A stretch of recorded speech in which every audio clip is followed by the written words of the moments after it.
The great Argentinian writer Jorge Luis Borges imagined once a library very much like this one, which contained all the combinations of the letters of the alphabet. In this library, every text was available, including, of course, a great amount of gibberish. We are told that the World Wide Web is very much like Borges's Library of Babel in that it contains every text we can conceive, every idea we can come up with. The great danger is that we might drown in such a sea of gibberish.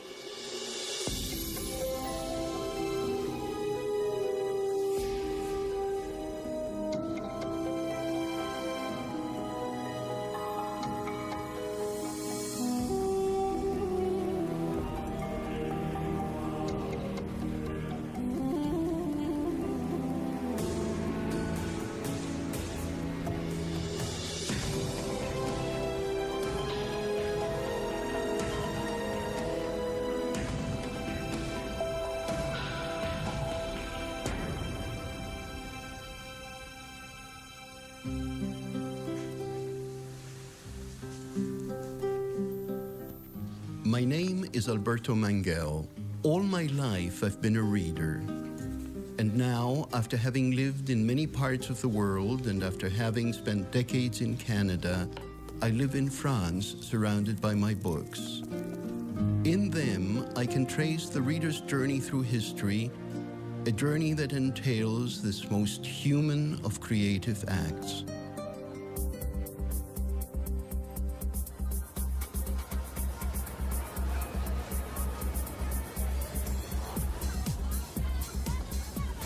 It seems that in our now high-paced modern world, technology threatens reading, or at the very least, how we read. Computers and the World Wide Web allow us to graze information, taking in only snippets. Are we becoming a planet of information browsers, readers only burrowing shallowly into the world with our new reading technologies? In our rush to find new ways to read, are we forgetting what the art of reading is about?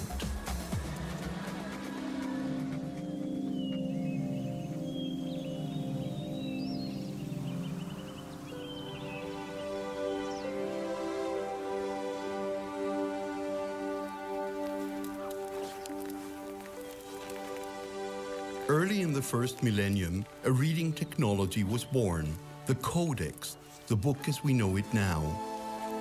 Simple in its construction, it allowed reading to be easily transported and studied.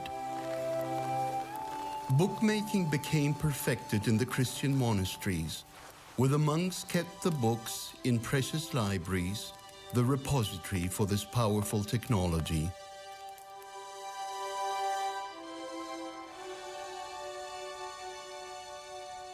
My library is, in fact, a conglomerate of several libraries collected throughout my life. I have about 30,000 volumes. Compared to a medieval library, of course, it is unthinkably enormous. An Irish monastic library would hold between 500 and 600 books. And the reason is this. It is a Latin Bible copied in a German scriptorium of about 1300 by a monk who must have spent his whole life writing this out from the first to the last page. And therefore, making books would have taken much, much longer.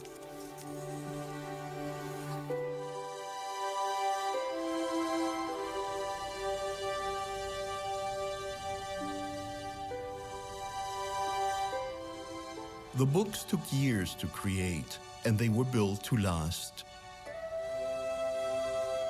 One of the greatest of these books was the Book of Kells, containing the 4 Gospels of the New Testament. The monks took nearly 3 centuries to finish it. This is one of the cardinal books in the Western tradition. principally because it's beautiful in itself. And if you could take us just from this page here with the large capital to the next page, what always astonishes people when they see Kells is that the alphabet, if you like, the letters, the words themselves, look recognizable. The second thing that surprises people, of course, is that it's in Latin. For the Latin was the lingua franca of the pre-medieval world. But the wonderful thing is that this is a gesture to defeat time. Somebody had sufficient confidence in the technology of the moment to commit this to the future. We can say for certain that, barring fire and other accident, that a vellum manuscript has a lifespan of at least 1,000 years. I've got floppy disks at home from 10 years ago with manuscripts of books in them that I can't open anymore. We think our technology is so superior, but of course it isn't. This is high technology.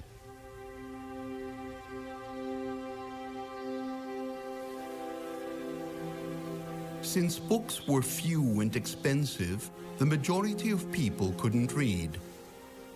It would take a 15th century German genius to make literacy a universal possibility. Welcome to Gutenberg the Musical! The lights rise on a squalid, stinky bedroom of a friend of Gutenberg. The roof is made of dirty thatch. In the corner, rats are gnawing on stinky cheese. And lying absolutely still in the middle of the room, without moving, is a dead baby. A friend of Gutenberg and the doctor examine the dead baby.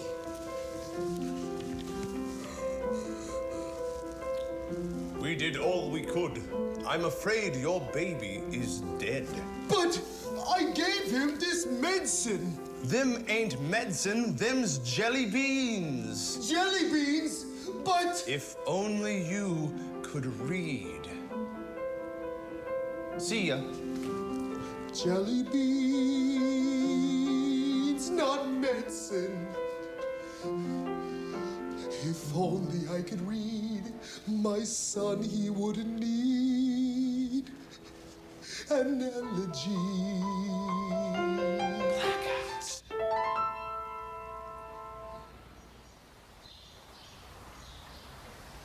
Voted in 2000 the man of the millennium, Johannes Gutenberg, the inventor of the printing press, is one of the key figures of world culture.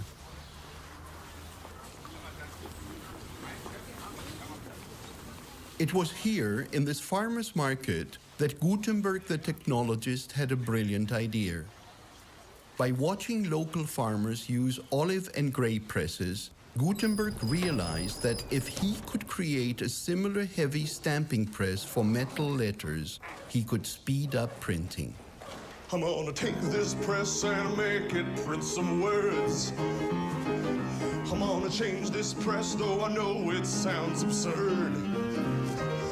I'm gonna take the grapes out and put letters in, put letters where them grapes have been. I'm gonna change this press and make it print some words. And so, Johann Gutenberg worked long into the night, making history to a boogie-woogie beat. You go on, Johann Gutenberg. You invent that printing press for all of us. It's the first printing press in history. It's gonna print up books for you and me. It's a printing press and it's gonna print some words.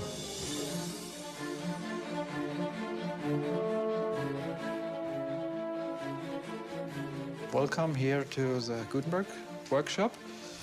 This is a hand casting device. It's a very important invention from Johannes Gutenberg.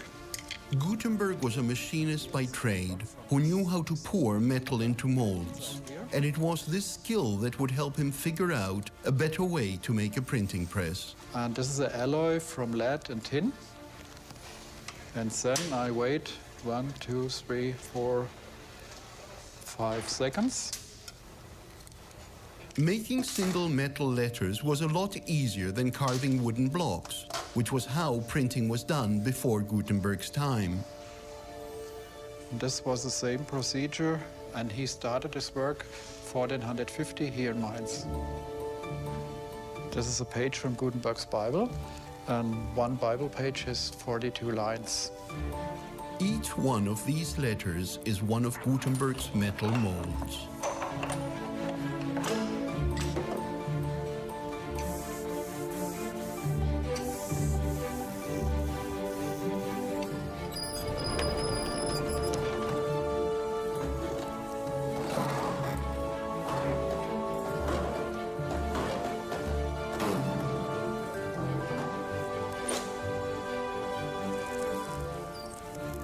And here is a print in Gutenberg's Bible.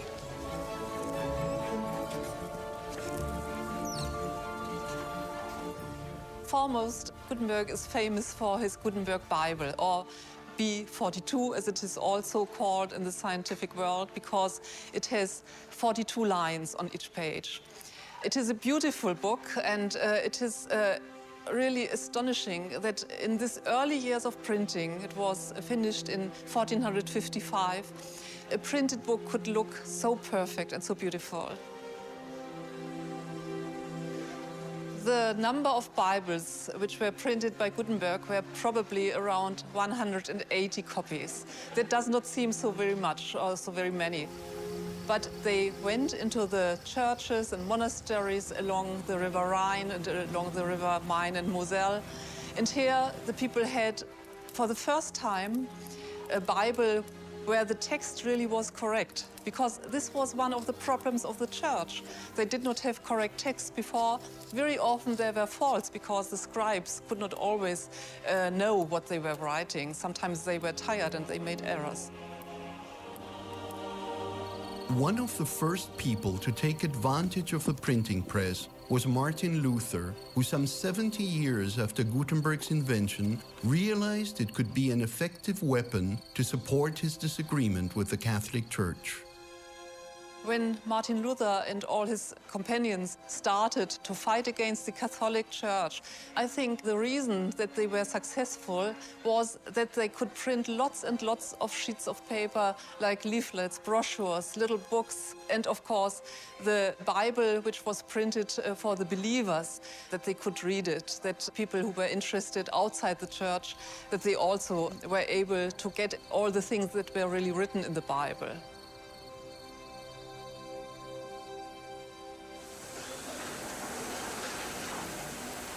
Gutenberg and Luther could never have imagined how the printing press would allow reading to expand beyond the religious realm. Mass printing changed the world in innumerable ways, but it also created problems for the books themselves. In our rush to mass-produce books, choices had to be made about the materials with which we printed, and now we are paying the price.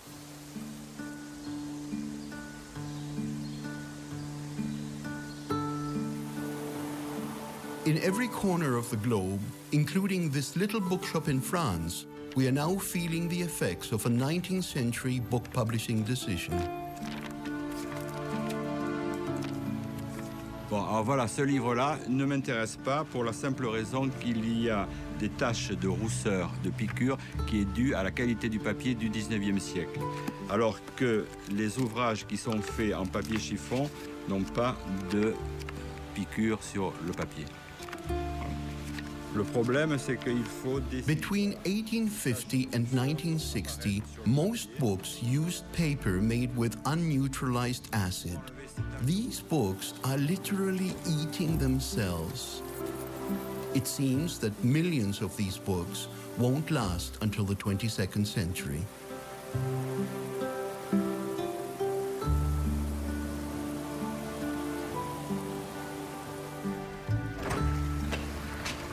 Christophe.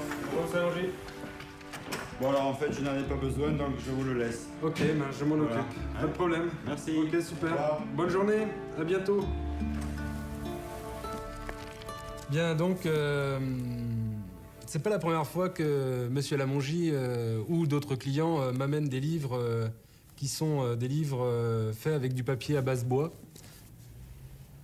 Pour moi, c'est pas quelque chose de valable de refaire une reliure dessus, parce qu'il faut d'abord passer par une désacidification des papiers, ce qui prend beaucoup de temps, qui coûte extrêmement cher, et au vu de la valeur de l'ouvrage, il est bien évident que ça n'en vaut pas extrêmement la peine. Donc, pour moi, le mieux, c'est encore de le confier à la Bibliothèque nationale.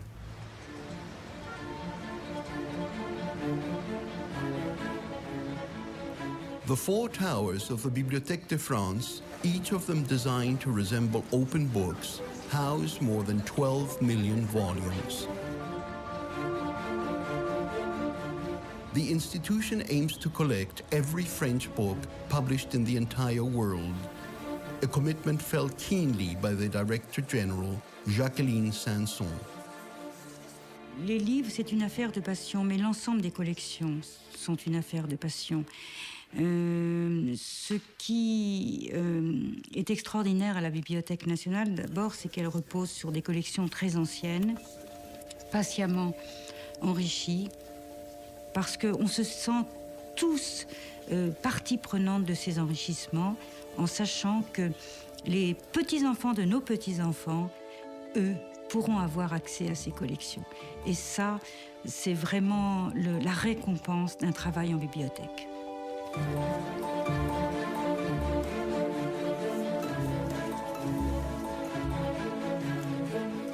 Dans le cas présent, auprès de mon collègue Christophe, qui est auprès de moi, il est en train de restaurer un ouvrage, un antiphonaire du XVIIIe siècle, dont les coutures sont cassées, brûlées par le temps.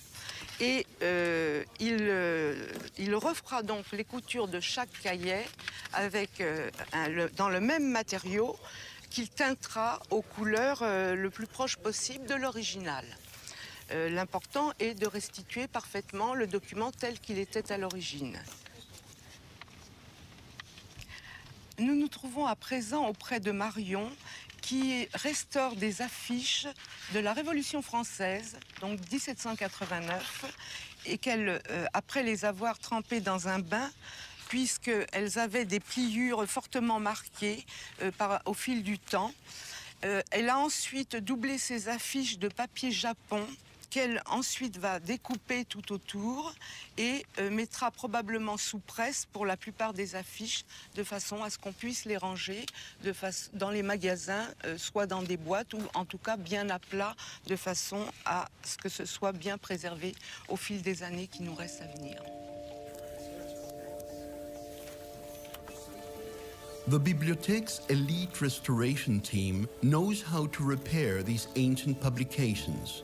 But what of the acid-damaged books like our Zola from Périgueux?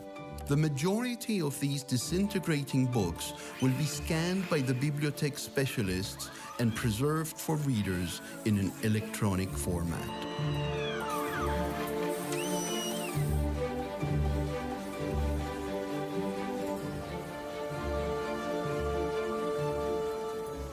Qui a été extrêmement important pour les collections de la Bibliothèque nationale de France. C'était en effet... Only the most valuable books, like this original edition of Victor Hugo, would normally go through the expensive treatment to save them. However, today, Émile Zola's novel has been sent to the deacidification plant in the Netherlands, where it too might be saved.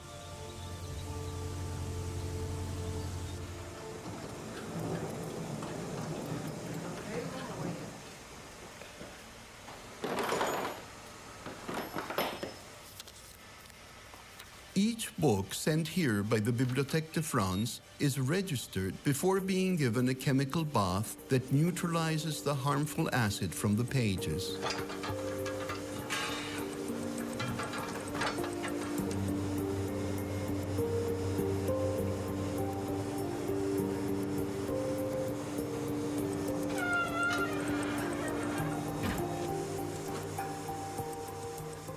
After the bath, the books are dried before being shipped back to the Bibliothèque, now free of the acid destroying them.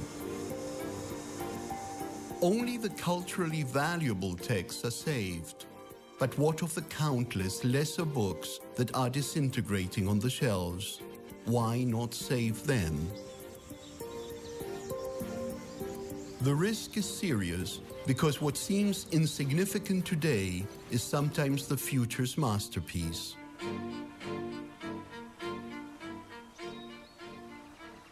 Johann Sebastian Bach works furiously on his fourth Brandenburg Concerto.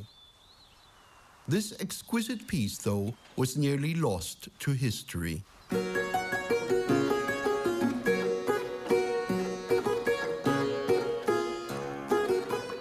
Bach wrote this important concerto for Prince Leopold in hopes of getting a job as a court composer.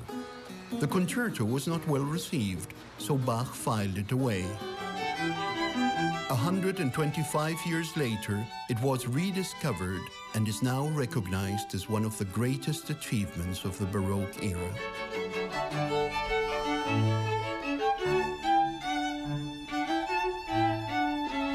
Many of our most cherished classics were completely unknown in their day.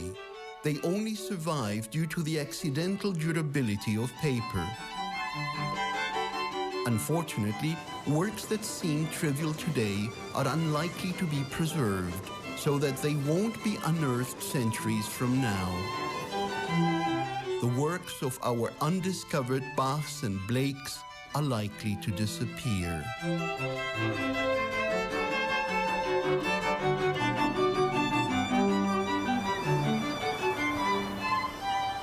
The threat from acid-based paper is just one of the motivations for libraries to save our books.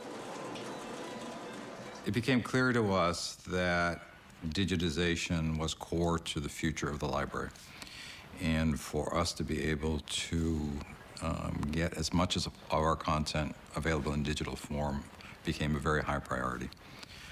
And we knew also, since we're sitting on 53 million items in the New York Public Libraries, that we would never be able to do that ourselves. When Google came along and invited us to partner with them, then it became clear that there was an opportunity for us to digitize everything that's in print. Alexander the Great attempted to collect the world's knowledge in a universal library on the shores of the Mediterranean in the 4th century BC. Jorge Luis Borges, the great Argentine writer, proposed an imaginary library containing every book ever written or yet to be written. But some say that Google's is the first real initiative to scan the world's books, our first real opportunity to map the entire written record of humankind. We have all these books that are in a physical form, and we need to transform them into some electronic representation. And so we developed our own technology to do the digitization. We had looked at the technology that was out there and realized that it wasn't up to a project at the scale. So it transforms a book into a digital artifact. We have images of the pages. We do optical character recognition, so we get text. And today, when you go to Google, you'll find this content that'll just appear in your search results. But you need to have Google's search engine to find the books that Google has scanned. Having grown up in the libraries at MIT, it reminds me very much of what it was like working with students and faculty at MIT. Bright, articulate, young folks who have a vision of the future. No problem is insurmountable. It's been an incredibly exciting project. Despite the project's apparent potential benefits, there are those who have serious concerns about putting our collective heritage in the hands of a private company. My concern is that our culture is our culture, and the idea that a corporation could own it and could decide what we have access to, when we have access to it, doesn't really bode well for the future without having some sort of control over it. When Google makes these deals with public institutions, and the deals that forbid the public institutions from disclosing anything about the deal with Google, so that we don't know in many cases what these deals consist of, that's sort of that's a red flag in my mind, that we need to be concerned about Google as a caretaker of our culture. How many books would that be? Can't tell you. I think I read something that you're looking at 700,000 books or something in some of the published material. I think I saw. It's part of the non-disclosure statement. If I say I can't tell you, that means it's covered by the non-disclosure statement. Sorry. Google treats this as important intellectual property because we do feel like, we invested a lot, and we do feel like this is important from a company perspective. And so we just, don't share the details of our digitization process. Perhaps today, Google's interests are aligned with ours in terms of, yes, let's digitize everything. But once everything is digitized, what stops Google from then deciding, gee, we don't like that part of history. We're going to excise that. I'd much rather see the digitization of our culture take place in the context of a public trust, sort of like the library system in the United States, which is not owned by the government, it's not owned by big business, it's owned by a trust. One such public institution, the Biblioteque de France, has criticized Google's plan for scanning mostly English titles, thereby shaping the future of reading and academic research. Many argue that initiatives like the Bibliotheque's scanning program should be controlled only by public institutions. By leaving book scanning to a corporation, who's to say what they might choose to do with the world's printed heritage and what financial benefits they might reap? What if the works of Victor Hugo were one day seen to be commercially unprofitable? Could they destroy the files? And would we even know under the terms of the non-disclosure agreements with our libraries? Peut-être devrait-on montrer celui-ci qui est un des plus...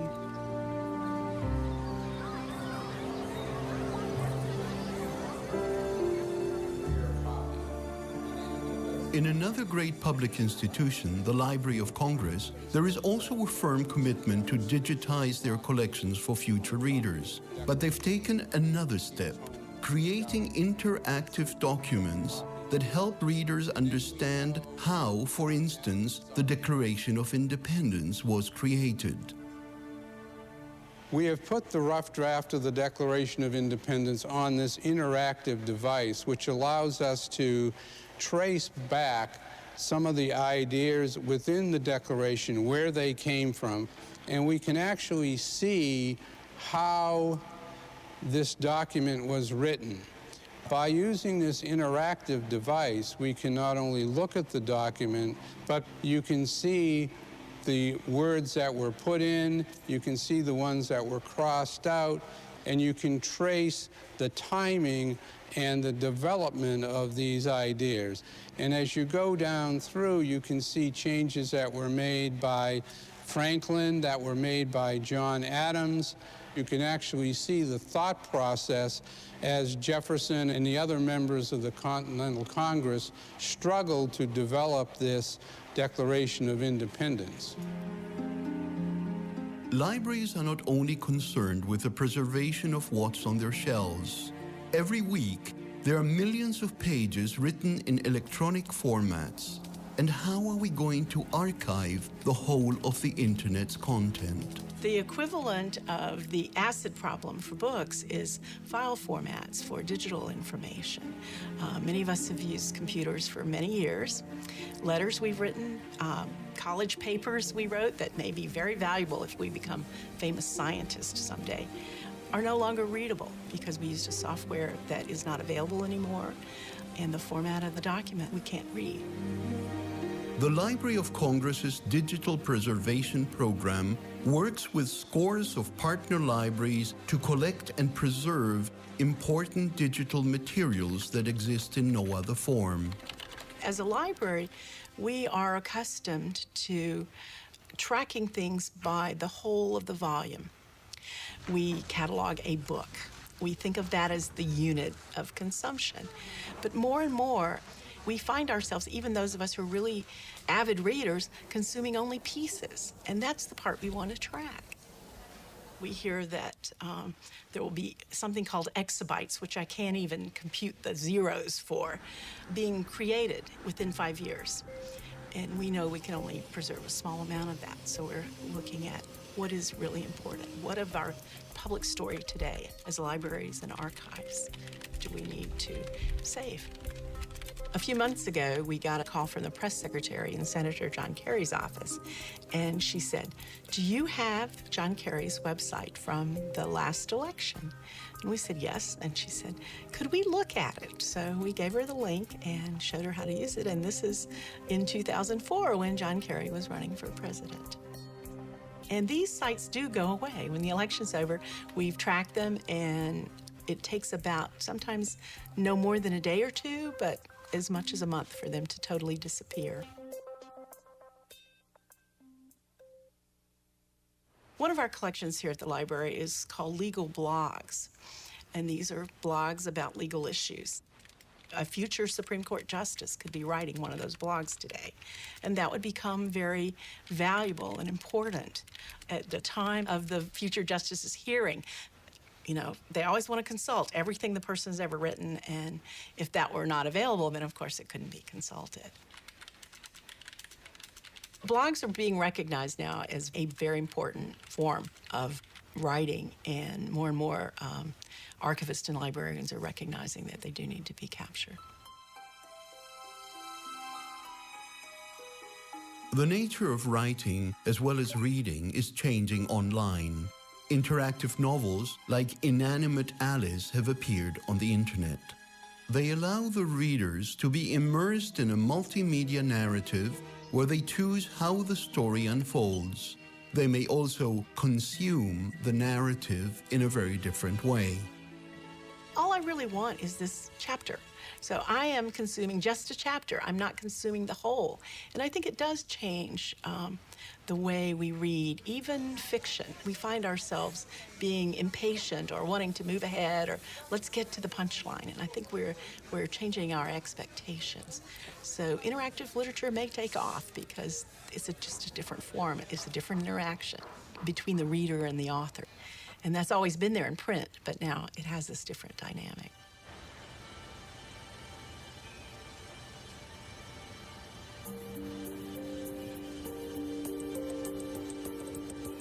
Inanimate Alice is the brainchild of the Canadian novelist Kate Pullinger, who realized that online readers were looking for a new sort of reading experience. There is a way in which the book is a perfect technology. It's portable, you can read it in the bath, it's cheap, it's widely available. We understand it, but the book is so venerated in our culture that it's really hard for people to see beyond that. The book itself has become a kind of obstacle to seeing what the possibilities for storytelling beyond the book might be.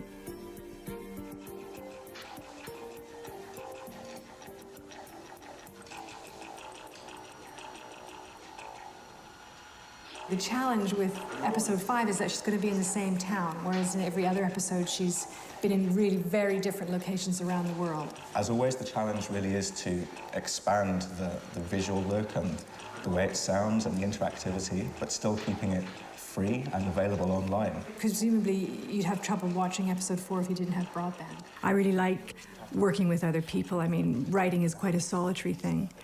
So for me, it was a great sort of opening out to start to work with other people as well in collaborative setups and collaborative environments.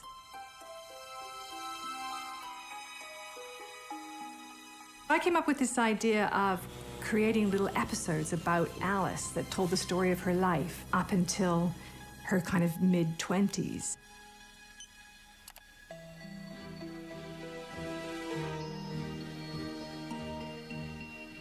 It was a good decision early on not to show Alice, because she's never depicted in the episodes. And I think watching Inanimate Alice feels in some ways more like reading than watching a film. The fact that you don't see Alice means that you conjure her in your imagination in the way that you do when you're reading a story on the page.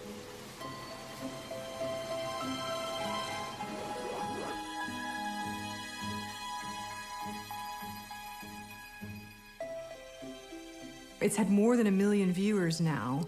And since we launched episode 4, the hits have been in the region of kind of 15,000 a day and upwards. I do feel that there's this kind of frontier for experimentation with the new technologies and storytelling that a lot of writers are really kind of just ignoring because of being afraid that the book will disappear. In Japan, there's been a real popular movement of fiction for phones. My understanding is usually written by young women on their phones. They actually write it on their phones. So it's a whole series of text messages, really, which are then collected into novel format. And 5 out of the 10 best-selling books in Japan in the past year were based on phone fictions. The amazing thing about phones, I think, is that most people have them, and most people have them with them all the time. So as the potential for a content delivery system, it seems to me that the phone is, amazing. That those times when you're stuck waiting for a train, when you're sitting in a doctor's waiting room, whatever it might be, you might not have your book in your pocket, but you're going to have your phone in your pocket. And the potential for getting some interesting content on the phone, to me, seems very, very real.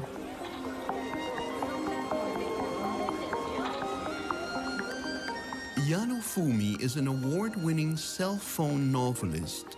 At 22 years old, she's a part of a new wave of writers serving a technologically sophisticated generation of readers.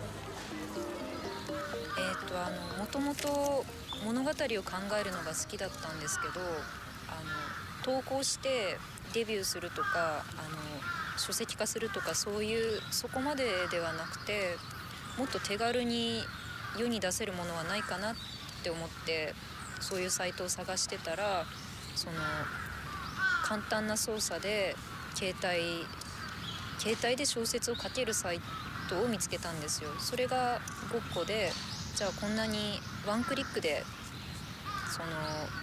世に小説が出せるんだったらって思って、それで始めたんですよ。身近なことを題材にしているっていうのが一番面白いなと思うのと、あと何ですかね、そうですね、身近なものをやっているっていうのが一番。The cell phone novels are usually romantic stories involving young professional women. They're written in a brisk conversational style, almost like a series of text messages. 携帯小説の方が身近なものを本当に題材にしているという感じがするので、やっぱり読んでいて共感しやすい部分が多いですね。やはり当初もともと携帯を使われる層というのは10代後半から20代というのが多いので、やはりですね、携帯小説も最初書く人読む人ともに、10代後半20代前半の女性というものが7割8割を占めていたかと思いますが。Seiichi Nakamura is the director of the online publishing website Goko, where Fumi's work can be read. 現状ですね、またジャンルが増えてくるに伴って男性の割合も、3割4割5割というふうに増してきたのと、あとはですね、面白いんですけど、書くのは10代20代の女性、いわゆる F1 層と呼ばれるところが多いんですけれども、読む方ですね、これが30代後半とか40代前半の主婦層の方。Some of the writers like Fumi have millions of online readers. The mobile phone novels are now a part of mainstream Japanese culture. Authors like Fumi are being approached to turn their works into movies and video games. Today, Fumi meets with her publisher to discuss the details of turning her novel into a paper book. そうなってるのはおかしいんで、やっぱり勝ち気な目だと思うんだよね。そういうところ。例えばあとこういうところなんかだと入れた方がいいですか？直すというか。The cell phone novels are not all romances. Some are now branching into other genres. ですね、今ちょうど読んでるのがブラックプリンセスっていう作品なんですけど、これはノンフィクションで作者の方が経験してきたすごいいろいろな人生経験をこう赤裸々に綴るみたいなやつなんですけれども、なんかこう妊娠して10代で妊娠して結婚して流産してみたいなで相手の男の人がこうヤクザの人でみたいな、そういうこうなん人生経験をずっと今まで綴ってるみたいな作品なんですけど、そういうのを読んでます。今まで紙で読んでたものがそのパソコンで見れるようになったじゃないですか。でそのパソコンでの次がなんかまあ携帯でまた見れるようになってって、なんか科学の発達というかなんというかその電子機器の発達となんだろ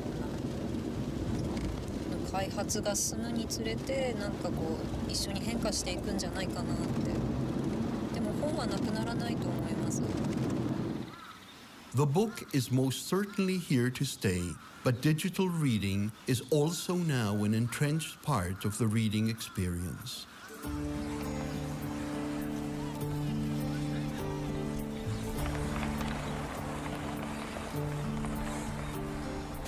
So here's the 2 laptop sets. Here's one for this team. Here's one for this team. Guys, go. These children are trying to use a new kind of laptop computer designed with a different operating system than Macs or PCs. I'll push it down, you try and stop. We have to pull that up. This way. If digital communication is to become the main method by which writers and readers connect, what will happen to readers in the developing world? Already, many of these people have no access to books. The One Laptop Per Child program aims to give children their own laptops, tools that will help them become fully connected digital readers.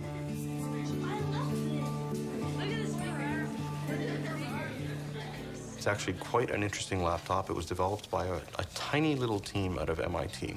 I think there were between 8 and 15 people that actually did this entire development. One of the neatest things about these things is that they actually will communicate together. So everybody flip up the ears on the laptops.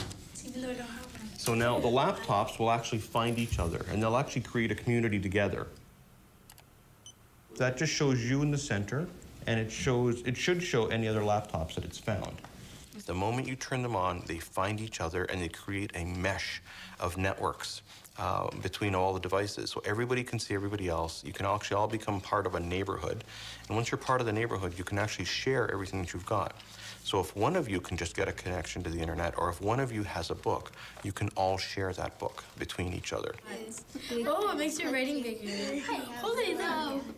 The laptop has been created with cheap materials and programmed with free open source software.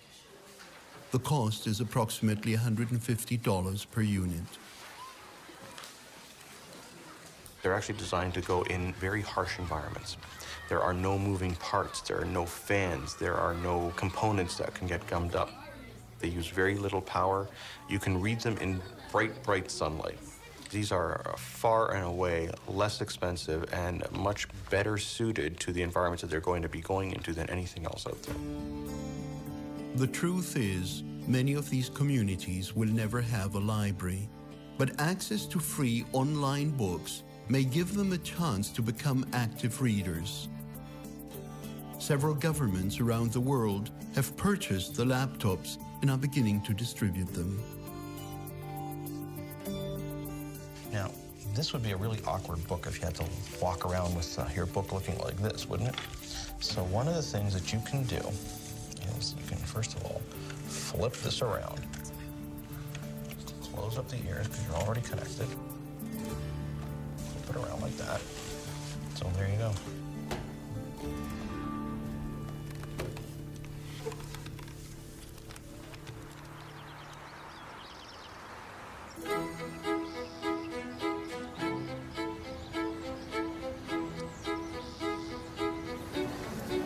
One reason I've made France my new home is because of its relationship with reading.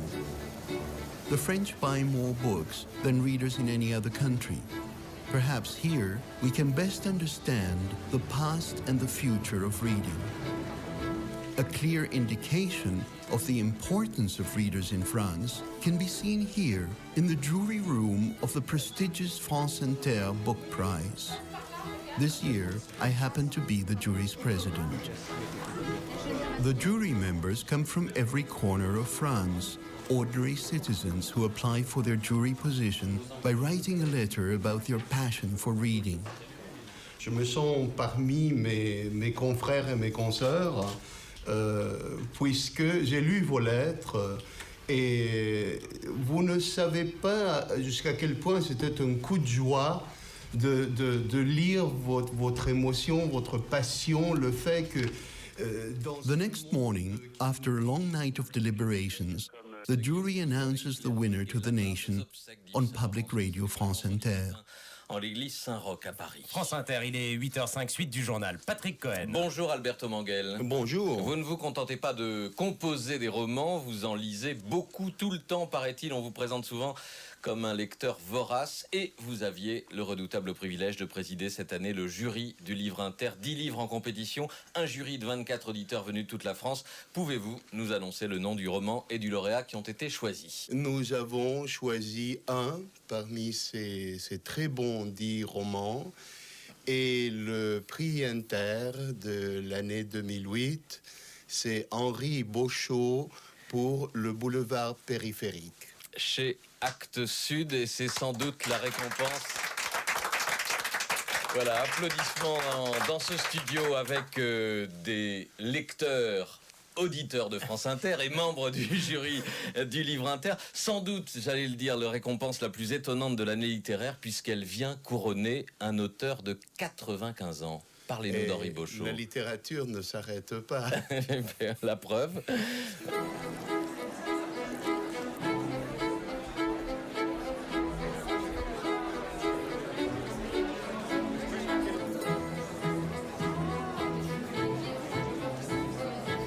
Vous gardez vos livres, vous avez une grande bibliothèque? Oui, les livres, je les garde, je les lis, je les relis. Par exemple... Fatou Lema is one of the jury members. Surprisingly, since he only arrived in Paris a few years ago from the Ivory Coast. Je l'ai feuilleté, je suis revenue sur des passages qui m'ont ému et moi, mon rapport au livre il est vraiment essentiel, charnel. Le livre, c'est une fenêtre qui s'ouvre sur le monde et c'est ce qu'on peut offrir en partage à un autre, à un enfant, à un ami. C'est un beau livre, c'est vraiment le plus beau des cadeaux. Aujourd'hui, ce qui est extraordinaire, c'est que nous pouvons nous réunir comme ça, 26 lecteurs, et parler librement de ce que nous aimons. Ce n'était jamais comme ça avant.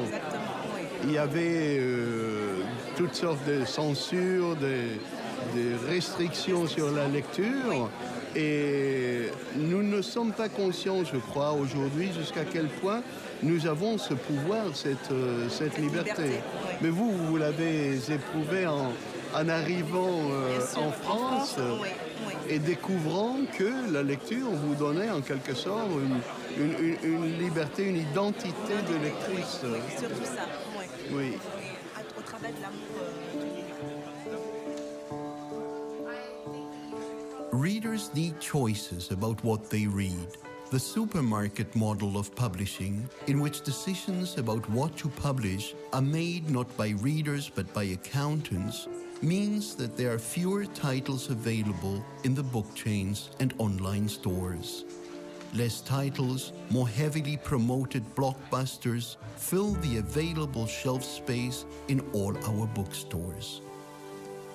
Having fewer writers' voices denies readers a chance to expand their horizons. Readers need to have access to a variety of books anytime, whether it's in an old bookstore or through an electronic book search. Too often people view this as a dichotomy, as digital replacing print. And I think with younger audiences it might replace, and with older audiences it might supplement. In the future, people are going to be reading content through all sorts of sources and devices. You'll read a lot of stuff online. You also may read it through a dedicated book reader. People are going to do a lot of reading on their cell phones, and people will still use a good old-fashioned book. People will adjust what they read where, to whatever works for them.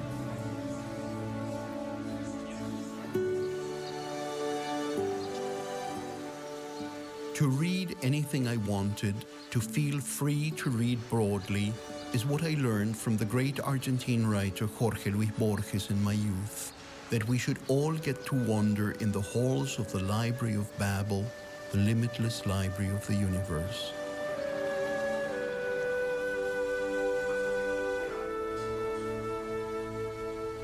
We were reading Agatha Christie with Stevenson, Kipling with Plato. He would make a remark on Aristotle while we were reading Henry James and show how the two came together. He upset every idea that I had from the traditional libraries, and instead he said, you are the one who decides. You, the reader, are the one who says what counts and what doesn't count, what will remain as literature and what won't, and you make your choices. To be denied access to anything published is to deny ourselves a chance to fulfill our most generous potentials, to become a free, questioning human being for whom the world is an open book.